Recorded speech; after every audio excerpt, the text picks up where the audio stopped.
Hey everyone, welcome back to Rhythm Railroad. This is update number 21 of my HO scale layout. I'm starting down here in my staging yard because I wanted to tell you that I'm almost done with everything that I need in order to have this staging yard completely functional and out of the way before I start building on top of this. I'm hesitating building anything on top until I'm really confident that this staging yard is going to work well. So that I don't get in my own way if I have to adjust anything by building over it. So with that said, here's where I'm at. I basically installed the tortoise machines under the turnouts, but I also powered the frogs from the tortoises. Originally, I was powering the frogs from that frog juicer back there, that Hex, because I have 6 turnouts. 2, 4, 6, and that was giving me power to all of them. And the reason I did that was because it was just easier to just set it up that way initially, so I can test the track work without having to wire each one of these tortoise machines up to the track power and then over to the frog. It was just a little bit more complicated. So I'm finally done with that. Everything's working correctly. I'll be removing that Hex frog juicer and using it in more like industrial areas where I'm doing hand throws and not tortoise machines. So, I was debating just leaving it there and just using the frog juicer, but, it's probably better if I use it somewhere else. And then if I have extra frog juicers, I can always try to sell them. So look for that if you're looking for frog juicers. I might be selling a bunch of them for my old layout.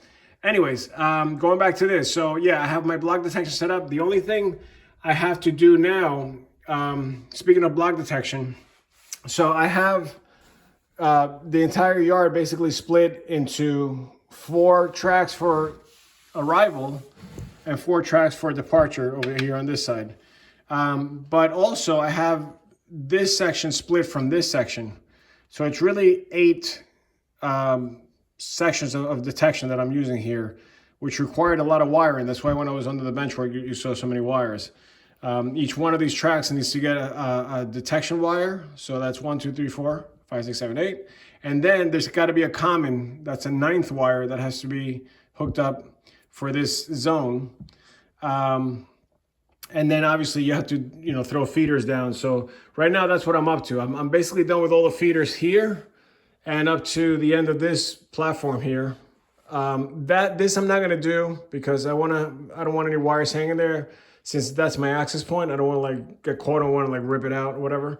So it's not a big stretch of track anyway. It's just a little curve here.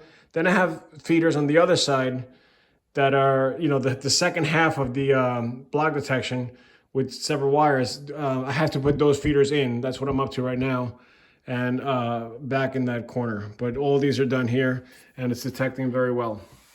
Once I'm done with that, then everything is already running well. But I think when I add the feeders, it'll run even better, since the power will be evenly distributed through the tracks.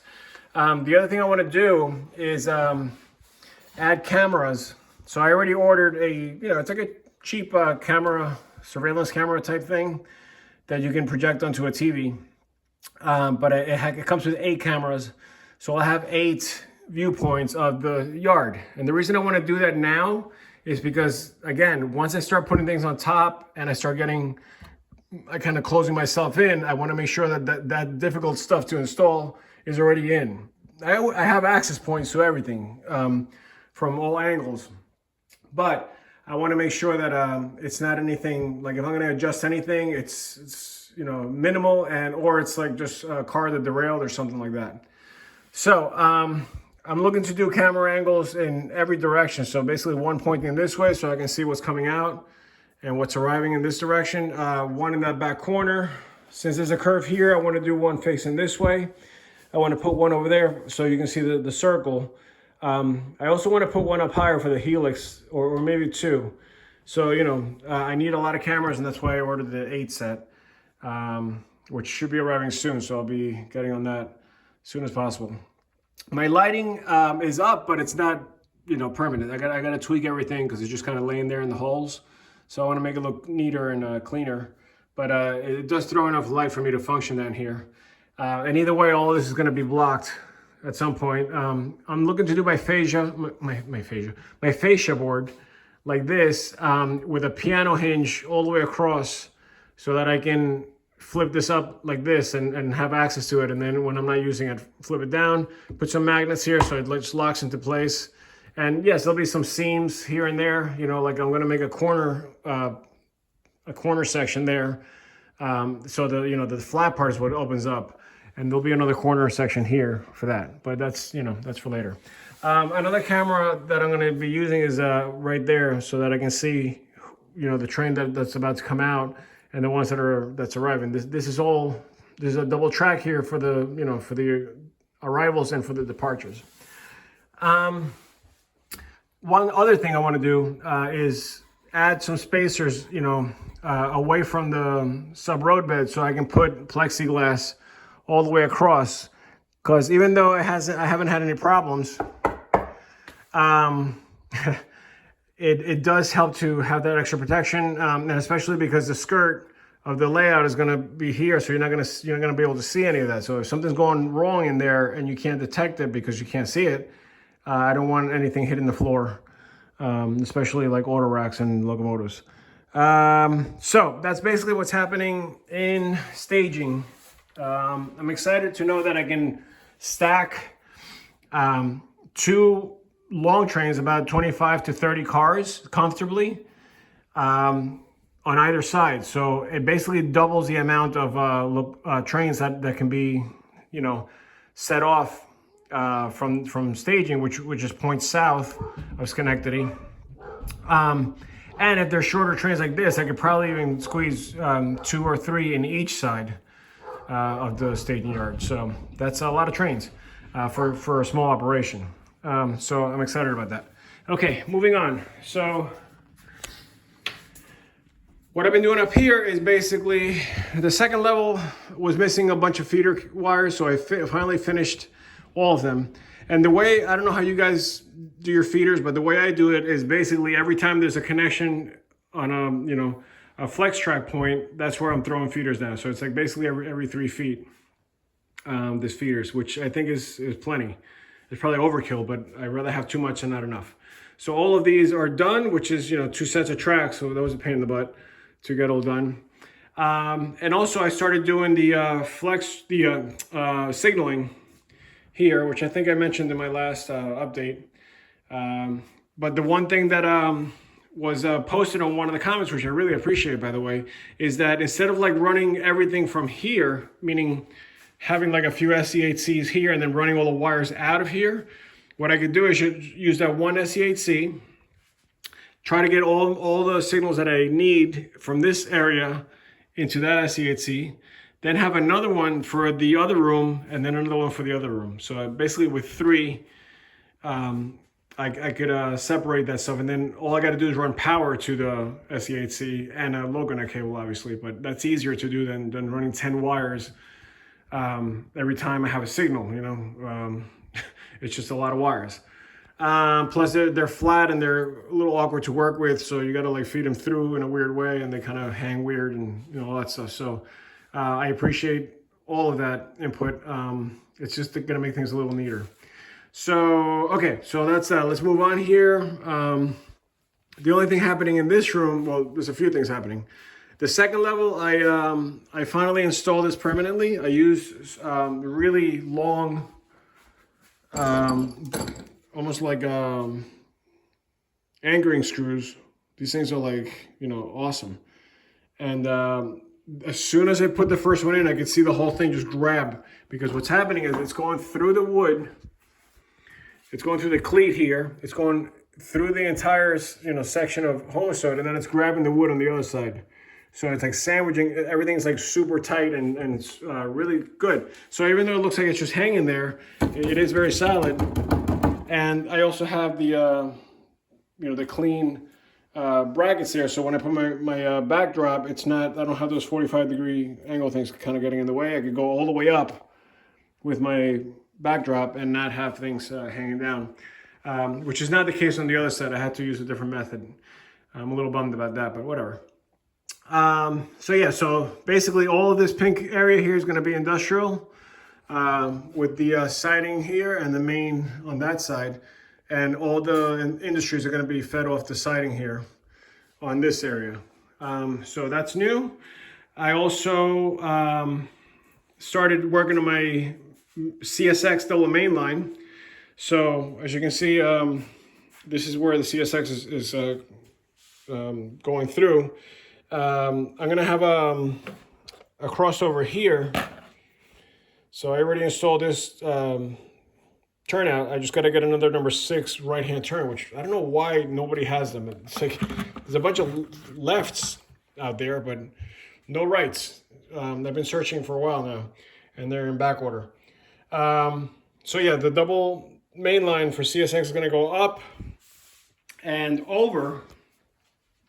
So what I did today is I basically, make sure I had the room for this bridge that's going to sit in this gap here, like that. And then what I did is I just basically cut out, I secured the plywood and I cut out the shape of the curvature that's going to be heading back down to, to level. And it's probably going to hit level around here somewhere before it heads out to the, the crossing, the connecting section here, which I, like I said in many videos, I had to get it out of the way so my wife can walk through here with laundry or whatever without getting in her way. So that's why it's so close to the wall. So I'm excited about that. This is going to be more industry here. There's going to be, something here or a few industries here. There's going to be one in the back there. There's plenty of room. And I might even curve it a little bit into there. And then there's going to be also industries in the corner there where I have my N-scale diorama there. And I have potentially other areas here to put more industry. So CSX is going to be very industrious here, and it's Schenectady. So, there's a lot of industry in Schenectady, and there's a lot of things going on there that I can model. So I'm excited about that. Obviously the CP NS line cuts under, like in Schenectady, and heads over across the bridge here. So now I have all 3 tracks coming through. The CSX crossover is meant so that I have 2 crossovers, so that let's say this is track 2 and track 1. Track 2 can access track 1 here, and then access the CP line here, and vice versa. So I installed this. This is completely done now. I installed the crossover here. This is new. This was here already, but at least now I have access to both sides. And then I also continued the double main. I'm gluing it right now, up until, well, this one stops here, but the other main I got up to right there. This is all glued down and waiting for it to dry. It'll then continue, and then this I got these bridges, which are the Walters deck bridges. But what I did is I got 2 90-footers, and then I got 4 of the 50-footers just to give it a little bit more, so it looks a little more interesting. And then I'm going to put a pier here and a pier here for the supports, and then this is going to be the abutments. I just got to build this out a little bit, and that's what's going to cut across and over to the other side. So let me just rewind here because I'm getting ahead of myself. The idea here is that for my signaling, since this is a triple track, I'm going to use this Atlas, or actually this one is actually BLMA or BMLA. I always forget the order of that. And that's going to sit around here somewhere. So before the crossover, obviously, and that'll give you your signaling for all 3 tracks. I might have to modify the heads depending on what I want it to look like, but at least stock, it's already plenty. I love this signal bridge. I love all their signal bridges and all their single, signals, but I can't find them anywhere because everybody bought them, and now they're really hard to find. So I've been searching for them. On this side, since I need the same situation going in the opposite direction, I'm going to use a different approach. I'm going to either use two single, right here actually, two single signals, one on here, one on this side, one on that side, and then CP, since it's kind of like pushed out of the way, it's gonna have its own signal over there on the right side, because it doesn't make sense for me to put a bridge here. It won't even reach over there. So the other thing I was thinking is just putting one of those cantilever bridges for these two, and having that one just a single signal. But I can't find those either. So there goes that. So yeah, I'm excited that CSX is coming together now. It's getting there. I just know that, you know, I'm running into a problem, and maybe some of you can tell me what your experience has been. But you know, when I build my main line, I know that there's going to be industries here, obviously, and there might be something here, but I don't know. I don't want to, you know, unless I'm completely sure that there's going to be an industry there. I don't want to put a turnout in, and then I decide, oh no, I should have put it further back. I should have put it further forward. So what I'm doing is I'm just building my double main line and leaving the turnouts out of it, unless I'm really sure that one's going to go in a certain place, and then I'll go back and cut them in. That's just what I've been trying to do now, because I fell into that trap in previous situations where then I felt like I was stuck with the turnout there. There's so much work to get a turnout in, and drilling the holes and all the wires and the frog, and you know, so I think I'm going to do it that way from now on. And I know it's a little bit of a waste of track, because every time you cut out a turnout, you're wasting that much track, about, or more, depending on what size it is. But I think it's worth it in the end, and you could always use those for like industrial areas or whatever later on. So, for example, here I knew I definitely wanted to turn, you know, an industry there, and I wanted to have as long a lead as possible. So that's why I put that in originally.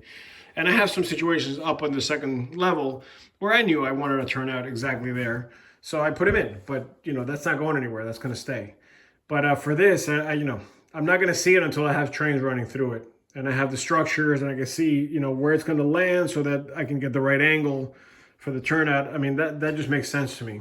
Instead of like being in this limbo of like, oh, should I put the turnout in, or should I get the structure first, or should I, you know, it's just I feel like that's like a dead end street like that. So, you know, like I said, it might be a little bit of a waste, but it's I think it'll be worth it in the end. Okay.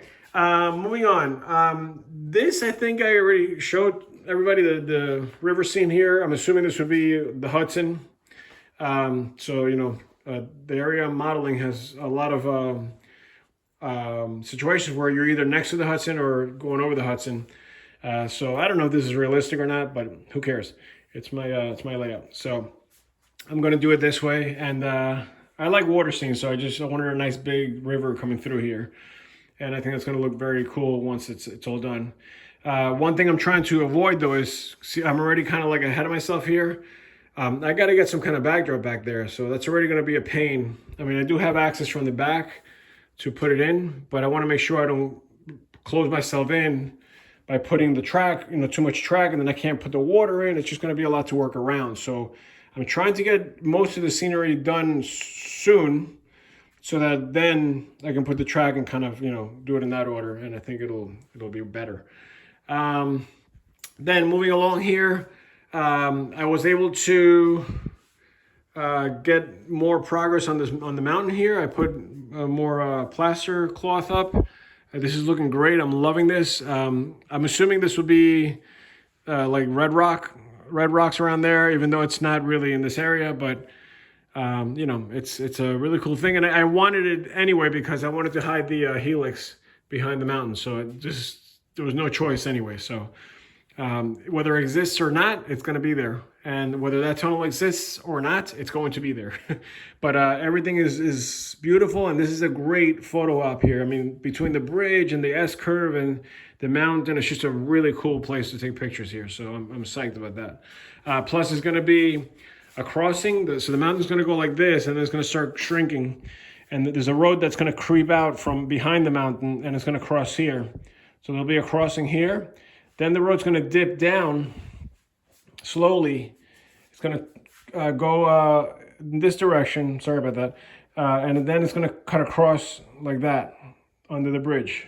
So it'll cross over the double main line here for CSX as well. So that's going to be cool that it's crossing the CSX and CP. Same road, but you still have enough of a stretch here so it looks realistic. And this, obviously, CSX is going to duck under and go to the other side. So yeah, I'm sorry I'm going really fast here and I'm speaking really fast, but I'm trying to get a lot in just a little bit of time. And I have dinner coming, so I want to make sure I get this done before dinner gets here. The biggest thing I've accomplished is that I finally got my golden spike moment in.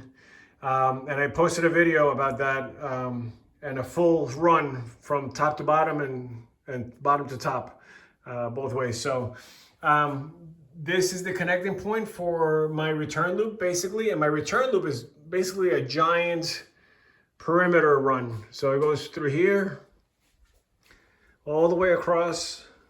It goes this way, around, and then it starts to head back down. And we're on the other side of the wall now, but here it'll go through the wall. And this is the turnout I was just pointing out before. So that's how I get back around. The helix itself and up to, where are my gaps? Right here. Up to here. So from here all the way up the helix and right past the turnout, that's my reversing loop. So I'm not running any trains any longer than that require, like, you know, any kind of like longer reversing loop. And that was actually nice because I had my reversing unit along with the block detection right by the panel here. So the wiring was short and it's working great. There's like no hiccups whatsoever in there. I just got to add more feeder cables to the helix. I've been lazy about that, and I got to be careful because I'm starting to build around that as well. But anyways, the point was that I can now run trains nonstop, continuous, because I have finished all my track work.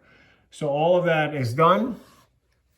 I'm super excited, and trains are running all the way through. That's like tremendous. So that's basically what's been happening. And even though it seems like just a few things, it's been a lot of work for sure. Just getting all this stuff done. But I was also waiting for track, which was on back order from Microengineering for like months and months and months. And I finally got it. I got my first order in, which was a bunch of 6-packs. And I was able to use all those to do that loop. It actually, it took 5 6-packs to complete that. And I just got 6 more sets, 6 more packs that just came in. And that's what I'm using for the CSX, the whole main line. And also I need to finish the siding here. This siding is only got up to there, so I got to finish all of this. And again, the reason why I'm hesitating, I'm trying not to do that right now, is because I don't need it in order to run trains, and because I'm trying to really visualize how these industries are going to go in. There is going to be a crossover here, which I have to cut in. It's going to sit right there. And these are number 8s, which are nice and long. So I can have some high-speed through trains going through there.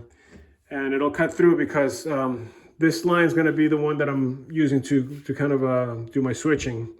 So a train can be going up to this point basically without getting in the way. And then if there's a through train on the other side that needs to get to this side, it could just cut across, because there's industries on that side that are also, you know, going to be used for switching. So let's say there's another train sitting on this track right here, and it's, you know, shoving back to get the grain cars or whatever is going to be back there in there. Now you can avoid that train by crossing over here.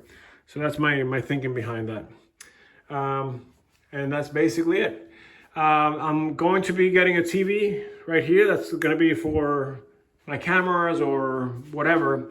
And then I'm probably going to get 3 small monitors that are going to sit under the TV. And that's going to be for JMRI, block detection, or whatever else needs to be run from the computer.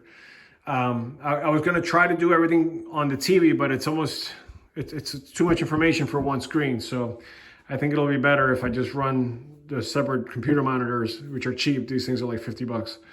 And then the TV will run everything else.